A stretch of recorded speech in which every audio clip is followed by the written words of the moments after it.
즉 동상이몽하고 있는 미국과 한국, 이런 주제로 말씀드리도록 하겠습니다. 여러분들 보시기에도 지금 언론에도 많은 이 문제를 다루고 있습니다. 이미 한미 정상회담 있기 전에도 실무그룹이 미국에 갔을 때 대북 제재 완화를 요청을 했고, 특히 남북 교류 문제 이것을 좀 예외로 해달라는 총을 드렸지만 미국에서 거절했다는 것입니다. 또 금강산 관광 문제도 거론했고 개성공단 문제도 거론했지만, 즉 남북 교류 협력 문제는 대북 유엔 제재에서 예외로 인정해 줄 것을, 어느 정도의 예외로 인정해서 풀어줄 것을 요청했지만 미국에 의해서 거절당했다고 하는 것이 언론에 나오고 있습니다. 이번 송김 대표도 사실 송김 대표가 올 때 우리 언론에서, 특히 좌파 언론이라고 할 수 있는 친여 언론들이, 이 친정부 친여 언론들이 많은 분위기를 띄우려고 무진애를 썼습니다. 송김 대표가 온다면 이번에는 북한을 대화로 이끌어내기 위해서 뭔가 인센티브를 줄 것이라고 많이 떠들어댄 것도 사실입니다. 아마 이번에는 미국이 어떤 식으로 북한에 인센티브를 주고 그리고 대화의 장으로 유인해낼지 관심이다, 이런 뉴스들을 많이 내보냈죠. 즉 미국에게 보이지 않게, 즉 우회적으로 이번에는 대북 제재를 완화 쪽으로 해달라는 것을 언론을 통해서 미국에 압박은 아니지만 많이 흘렸던 것도 사실입니다. 제가 어제도 말씀드렸지만 KBS에서는 뉴스 시간에 아마 이번에 딜이 이루어진다면, 즉 북한에서는 용변 핵단지를 내놓고 이번 미국이 어느 정도의 제재를 완화시켜줄지 두고 볼 일이라는 방송까지 한 것도 사실입니다. 그러나 그것이 다 오보였고 틀린 뉴스였습니다. 송김 대표는 어제 미국 대사관 관저에서 전직 외교관들을 만났습니다. 이 전직 외교관들, 즉 주 러시아 대사였던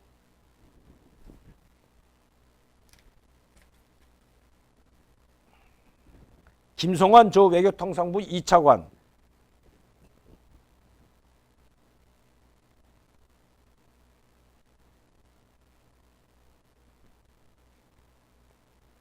그리고 그 외에 6명의 전직 외교관, 즉 중도 보수 사람들을 만났다고 합니다. 이 자리에서도 분명히 이야기했다는 것입니다. 이것은 동아일보에도 크게 실린 내용이지만, 일단 송김 대표는 대북 제재 절대 풀어주지 않겠다는, 오히려 유엔 안전보장이사회 상임이사국들이 이 대북 제재에 더 철저히 이행하라는 이야기와 함께 결코 대화를 위해서 제재를 풀어주지 않겠다는 것을 분명히 했다는 것입니다. 이건 송김 대표뿐만 아니라 미국 백악관, 즉 바이든 행정부에서 안보 보좌관 역할을 하고 있는, 보좌관을 맡고 있는 설리번 안보 보좌관도 똑같은 이야기를 하고 있습니다.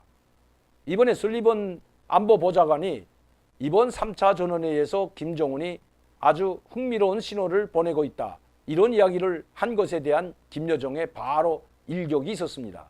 그것은 꿈을 깨라는 것입니다. 결코 대화의장에 나오지 않겠다는 것을 김여정을 통해서 공식 통보한 거나 똑같습니다. 여기에 대해서 송김 대표는 어제 바로 대북 제재는 더 이상 풀어주지 않겠다는 걸로 반박을 했습니다. 결국 미국도 북한도 물러설 조짐이 보이지 않습니다.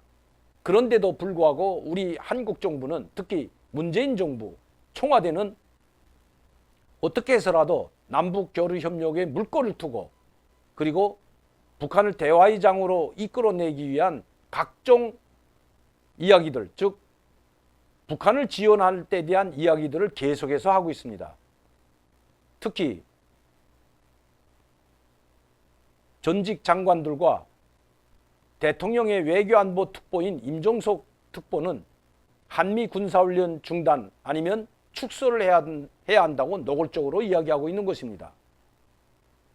미국 이야기가 다르고 한국 이야기가 다른 것입니다. 즉 속이 다르다는 것입니다. 미국은 일관되게 대북 유엔 제재는 풀어줄 수 없다는 것이 미국의 입장이고, 우리 한국은 어떻게 해서라도 미국을 설득시켜서 대북 제재를 완화시키고 그리고 북한에 물자를 지원해주고 금강산 관광이나 또 개성공단을 하루라도 속히 재개하려는 것이 우리 한국 정부의 생각인 것입니다. 또 그 의도대로 모든 일을 지금 진행시키고 있습니다. 문재인 대통령도 이번 송김 대표와 만났을 때 남북 교류 문제를 분명히 이야기했을 것입니다. 즉 대북 유엔 제재를 어느 정도 완화시켜서 남북 특성상 남북 교류 협력은 어느 정도 풀어주는 것이 타당하다는 이야기를 했을 것으로 보입니다. 그러나 송김 대표는 문재인 대통령을 만나고 나서 바로 대사관 관저에서 전직 외교 일꾼들을 만난 자리에서 대북 유엔 제재를 풀어줄 생각이 조금도 없다는 것을 다시 한번 천명한 것입니다. 즉 한국 생각이 다르고 미국 생각이 다르다는 것입니다. 이것을 지금 파악하고 있는 것이 바로 김정은이고 북한인 것입니다. 이 사실을 알고 있기 때문에 즉 미국의 승인 없이는 단 한 발자국도 한국 정부나 문재인 대통령이 움직일 수 없다는 것을 알고 있기 때문에 물밑 접촉마저 거절하고 우리가 지원해 주겠다는 그 약속들도 믿지 않고 지원해 주겠다는 말도 믿지 않고 있는 것입니다. 지원해 준다고 해도 인도적 지원 차원에서 약 2만 톤에서 5만 톤 가량의 식량이 지원될 것으로 보입니다. 그러나 그런 지원은 차라리 받지 않고 허리띠를 더 졸라매는 한이 있더라도 자력갱생, 자급, 자강으로 가겠다는 것을 바로 김정은이 이번에 천명한 것입니다. 자력갱생과 그리고 자강, 자립이 이번 당 3차 전원회의에 수십 번, 수백 번 들어갔던 것입니다. 또 인민생활 안정을 위해서 모든 것을 다하겠다고 결의하고 결정서까지 채택하고 특히 특별명령서에 서명하는 것은 바로 한국의 지원을 받지 않고 혼자서 모든 것을 즉 북한 단독으로 물론 중국의 지원을 좀 받겠지만 단독으로 이 모든 난관을 헤쳐나가겠다는 것이 김정은의 엄숙한 선서로 나타났다는 것 우리 정부는 깨달아야 할 것입니다. 서로 동상이몽하는 한국과 미국 언제까지 이렇게 동상이몽하는 사이로 계속해서 갈 수 있을까요? 특히 중국을 코드를 비롯한 코드 연합을 통해서 중국을 압박하고 있는데 한국이 동참해 주기를 바라고 있는 미국. 그러나 중국의 눈치를 보면서 여기에는 참여하지 않으려고 하는 문재인 정부. 언제까지 이렇게 서로 엇박자를 내면서 한미 동맹이 단단한 것처럼 그 어느 때보다 결속된 것처럼 이렇게 이야기를 할 수 있는지 의심이 가는 부분입니다. 아마 미국도 북한도 그리고 우리 한국도 조만간 더 강력한 이야기가 나올 것 같습니다. 특히 북한은 김여정의 입을 통해서 김정은의 위중을 천명했듯이 외교부나 북한의 외무성이나 아니면 통일전선사업부 김용철의 이름으로 또다시 성명을 발표할 수 있다는 것입니다. 왜냐하면 김여정의 단호한 입장이 나온 후에 송김 대표가 바로 거기에 반박하듯이 대북 유엔 제재는 결코 풀어주지 않을 것이라고 못 박았기 때문입니다. 한국의 입지가 좁아질 수밖에 없는 상황이 돼버린 것입니다. 우리 한국 정부, 특히 문재인 대통령은 어떤 입장을 취할까요? 여기서 주저앉을까요? 아니면 한 발 더 나아가서 미국의 눈치를 보지 않고 인도적 지원이라는 명목하에 또다시 무엇을 들고 나올까요? 저는 인도적 지원 명목으로 북한에 또 다른 지원을 약속할 것으로 보여집니다.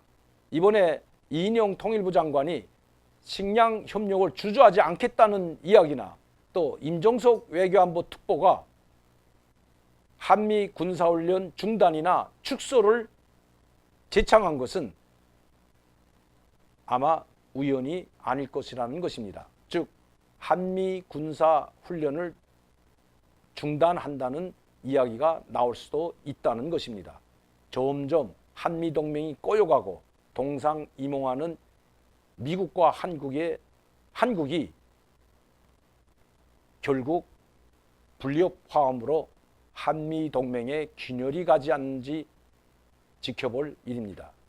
한미동맹이야말로